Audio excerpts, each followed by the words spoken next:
son ácido clavulánico, sulbactam, tazobactam, avibactam y hay otros nuevos, avibactam. El espectro de la asociación depende de la capacidad de inhibición de las beta-lactamasas y de la actividad del antibiótico asociado, ¿no? Depende de qué tipo de antibiótico para que se una uno de estos inhibidores de la beta-lactamasa. Si es una penicilinasa, cefalosporinasa o carbapenemas, ¿no? Dependiendo de cuál tipo sea de enzima que esté produciendo, se va a unir este inhibidor de la beta-lactamasa. Y al unirse, lo que va a hacer es devolver el espectro al beta-lactámico, ¿no? No es que amplía el espectro, no es que al unirse a un inhibidor de beta-lactamasas va a cubrir otro tipo de bacterias, sino que va a cubrir lo que cubre generalmente el beta-lactámico. Solo que como hay, la bacteria produce estas enzimas, entonces se crea resistencia contra el espectro de estos, ¿no? De esa penicilina, cefalosporina, carbapenemas. Y los que vamos a ver entonces es el ácido clavulánico, sulbactam, tazobactam, avibactam y el relabactam, que es un poco más nuevo, ¿no? Ácido clavulánico se puede unir tanto a amoxicilina como a ampicilina. Y estos dos antibióticos van a recuperar el espectro que tenían inicialmente, ¿no? Tienen poca actividad antimicrobiana intrínseca, pero es un inhibidor suicida que se une a las lactamasas beta producidas por microorganismos tanto gram positivos como gram negativos. Ahí falta anotar ampicilina, ¿no? Amoxicilina más ácido clavulánico o ampicilina más ácido clavulánico o ticarcilina que no hay en nuestro medio. Luego, el otro inhibidor de los beta-lactamasas es el sulbactam. Este se une a la ampicilina y en otros lugares donde hay cefalosporina de tercera generación, que era la cefpoperazona, también se une. ¿Ve? O ahora los.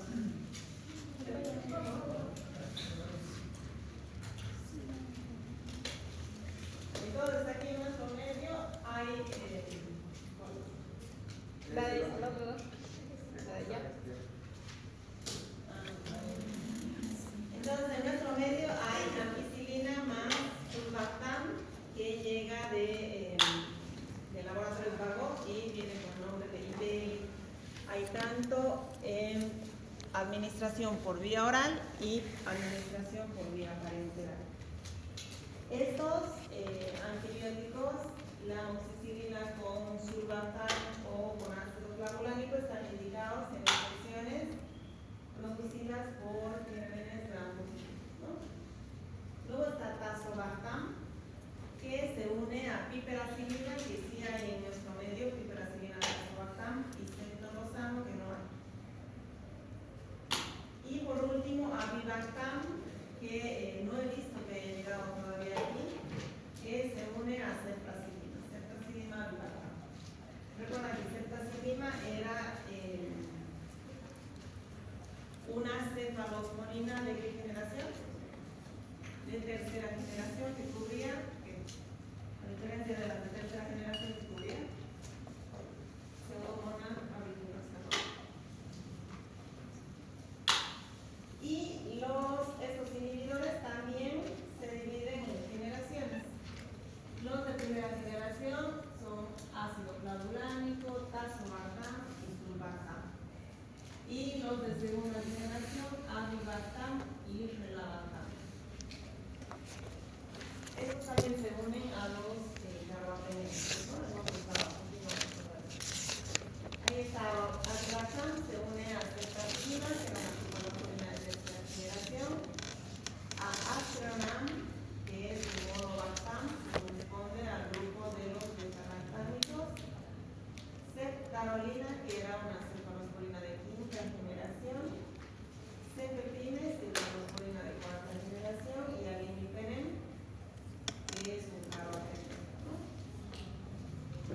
¿Y en qué caso están indicados estos antibióticos? Cuando la bacteria produce carbapenemas. En este caso están indicados cualquiera de estos antibióticos unidos a la ribactam.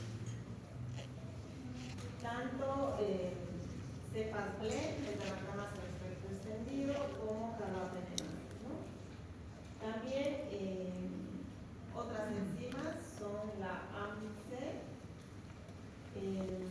las metalobeta-lactamases también, pero no es activo contra Acinetobacter baumannii, ¿no? Y ahora vamos a empezar el otro grupo grande de antibióticos, que son los fármacos que inhiben la síntesis proteica.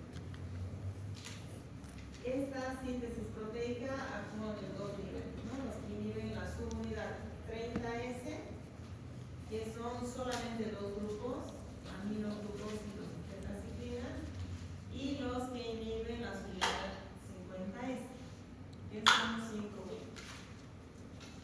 Los antibióticos que interfieren en la síntesis de proteínas son muy variados y abundantes. La mayoría de ellos funcionan interfiriendo con el ribosoma. La subunidad 30S es subunidad ribosómica 30S y 50S, ¿no? Se unen a proteínas ribosómicas o algunos de los ARN ribosómicos. Y esta es la clasificación. Los que actúan inhibiendo la síntesis de proteínas subunidad 30S, tetraciclinas, aminoglucósidos, y subunidad 50S, lincosamidas, como clindamicina, macrólidos, como eritromicina, claritromicina, citromicina, oxazolidinonas, como limosamid, streptograminas, como quinopristina, dalmopristina, y fenicoles, como fenimol. Este es un grupo más amplio. Hoy vamos a ver solamente el primer grupo, los antibióticos que actúan inhibiendo la síntesis proteica y actúan sobre la subunidad ribosómica 30S. Vamos a empezar con aminoglucósidos. Estos cubren generalmente gram negativos. No tienen actividad contra gram positivos ni contra anaerobios. Presentan un anillo de aminositol unido por enlaces glucosídicos a uno o más azúcares. Y son el mecanismo de acción aquí está con bastante detalle, pero lo que van a o lo que tienen que recordar es que los aminoglucósidos actúan inhibiendo la síntesis proteica y actúan sobre la subunidad 30S. No es necesario nada más, ¿sí? Y la clasificación de estos aminoglucósidos orales, neomicina, paranomicina, pero la característica de estos en realidad es que son por vía parenteral, porque al ingresar por vía oral se inactivan y no tienen efecto. Entonces, los aminoglucósidos vienen sobre todo por vía parenteral. Los ejemplos principales son gentamicina, amicacina, que son los que más se utilizan. Está ahí streptomicina, que era un antibiótico que se utilizaba en el tratamiento de la tuberculosis, antes, cuando había un esquema 1 y esquema 2, pero ahora solamente un tratamiento para tuberculosis sensible. Y la streptomicina se reserva como fármaco de segunda línea. También está tobramicina, canamicina y metilmicina. Estos aminoglucósidos, sus efectos adversos son nefrotoxicidad, ototoxicidad y bloqueo neuromuscular. Entonces tengo que tener mucho cuidado con el tiempo de administración, que no puede ser largo, porque va produciendo daño a nivel del riñón y también sordera, ¿no? Esta es una clasificación estructural de los aminoglucósidos según estén unidos a los aminositol, ¿no? En cuanto al mecanismo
no se absorben por vía gastrointestinal, por lo tanto la administración es parenteral, ¿no?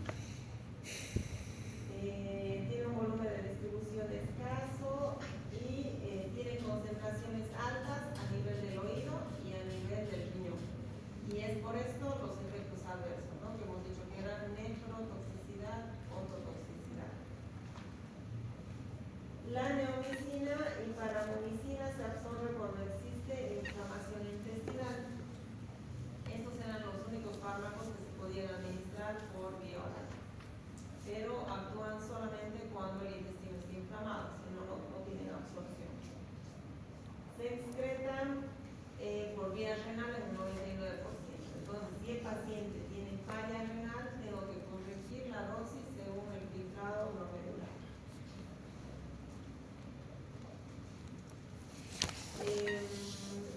La capacidad bactericida de los aminoglucósidos depende de la concentración sérica cargada. Esto permite que el aminoglucósido se pueda administrar cada 8 horas o se pueda administrar una sola vez al día, diluido en solución y se administra lentamente, ¿no? Y tiene también un efecto post-antibiótico. Significa que es el tiempo que dura la supresión del crecimiento bacteriano tras la exposición a un antibiótico después que la concentración ha disminuido por debajo de la SIM. SIM es concentración inhibitoria mínima. O sea que yo administro el antibiótico tiene un pico, ¿no? Va elevando hasta que empieza a ejercer la acción y luego baja. Y una vez que baja por debajo de esta SIM, concentración inhibitoria mínima, sigue actuando. Entonces esto permite que los aminoglucósidos se puedan administrar una sola vez al día. Incluso esto tiene a producir menos efectos adversos. Entonces se recomienda en la mayor parte de las patologías, son raras en las que no se puede hacer, que se administre una vez al día.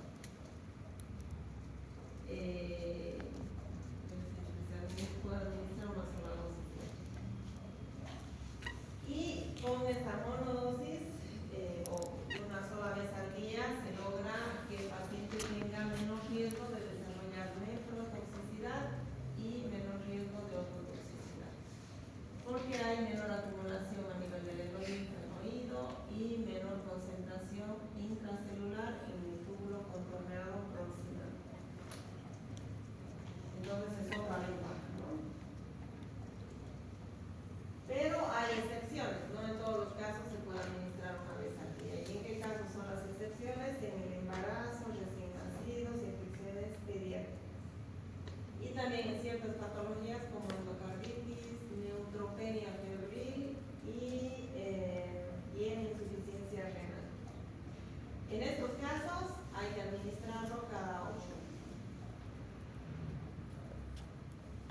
Como los aminoglucósidos cubren los bacilos gram negativos, están indicados en infecciones urinarias, que en su mayor parte son producidas por estos gérmenes, en peritonitis también, que es polimicrobiana en realidad, ¿no? Producida por gram negativos, a veces por anaerobios, incluso infecciones intraabdominales, postquirúrgicas.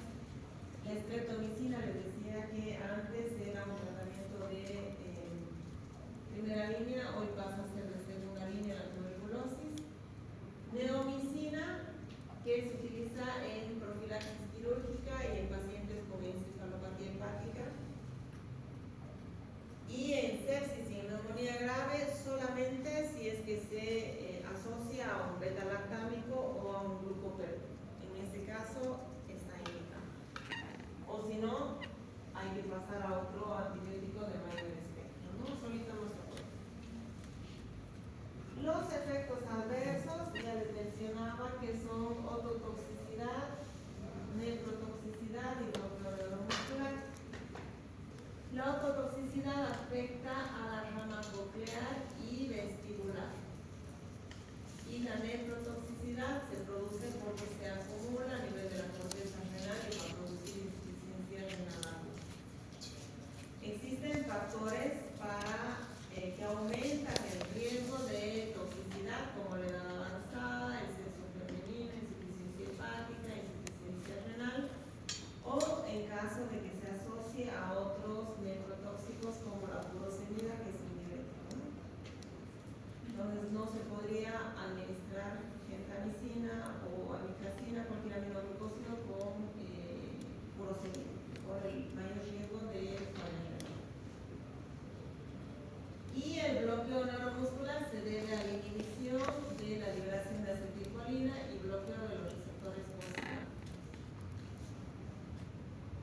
Se potencia en pacientes que tienen miastenia gravis. ¿Saben qué es la miastenia, no? Hay una alteración en los receptores de acetilcolina y el paciente tiene disminución de la fuerza muscular, ¿no? Se empieza a ver en los párpados, donde se le caen los párpados, entonces vertebral, y responden a medicamentos como la neostigmina o la piridoxina. Uno les administra y recién empiezan a abrir los párpados, incluso no tienen fuerza ni para levantar un brazo. También puede producirse interacciones medicamentosas, no se recomienda administrarlo junto a beta-lactámicos en la misma solución, pero sí se puede administrar en otra solución, ¿no? Para potenciar la acción, para sinergizar la acción en caso de neumonía, sepsis. La heparina también los inactiva. Se pueden combinar con ampicilina, penicilina, vancomicina para potenciar la acción contra gram positivos, porque estos solamente cubren gram negativo. Y disminuye la absorción de digoxina y de metotrexato. La gentamicina es el aminoglucósido que se utiliza más. La dosis, tienen que aprenderla, es de 3 a 5 miligramos kilo peso día de la gentamicina. Se puede utilizar combinado con beta-lactámicos, se potencia la acción contra pseudomonas. En caso de brucelosis se asocia con las citrinas. Y en infecciones urinarias, como son producidas por gram negativos, está indicada monoterapia. Entonces, gentamicina es de 3 a 5 miligramos kilo peso día. Y amicacina es de 15 miligramos kilo peso día. 15 a 20 miligramos.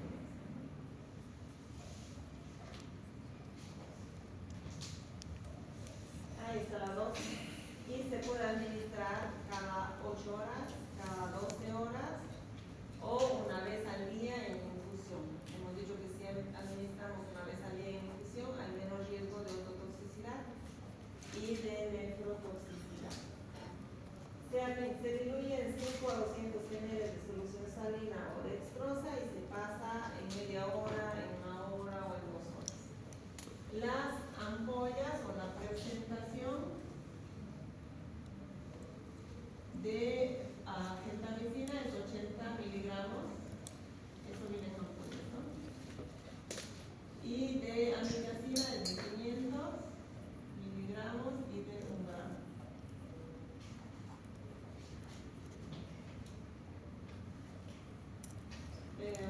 Amicacina tiene mayor espectro que gentamicina, entonces en infecciones un poco más graves está indicada esto, ¿no? O que sean resistentes. Está indicado también en caso de que hayan micobacterias diferentes a la Mycobacterium tuberculosis y asociada a ceftazidima, que era una cefalosporina de tercera generación, se puede utilizar en neutropenia febril. Dosis hasta 15 miligramos kilo. Amicacina es más activa frente a Cinetobacter baumannii. Si comparamos amica y gentamicina, es más activa amicacina y pseudomonas aeruginosa, pero es menos contra Serratia marcinis. La dosis de los recién nacidos varía, ¿no? Luego otro antibiótico aminoglucósido es tobramicina, que los que se tienen que aprender son estos dos. Tobramicina no hay en nuestro medio. Tiene actividad similar a la gentamicina, se puede administrar por vía endovenosa, vía intramuscular y por inhalación en caso de fibrosis quística, ¿no? También en soluciones orgánicas. Eso sí hay en nuestro medio, en colidios con tobramicina, que tiene buena acción. Actividad superior contra pseudomonas aeruginosa, y también se puede combinar con beta-lactámicos en caso de que queramos cubrir gram positivo. Otro antibiótico es metilmicina, que cubre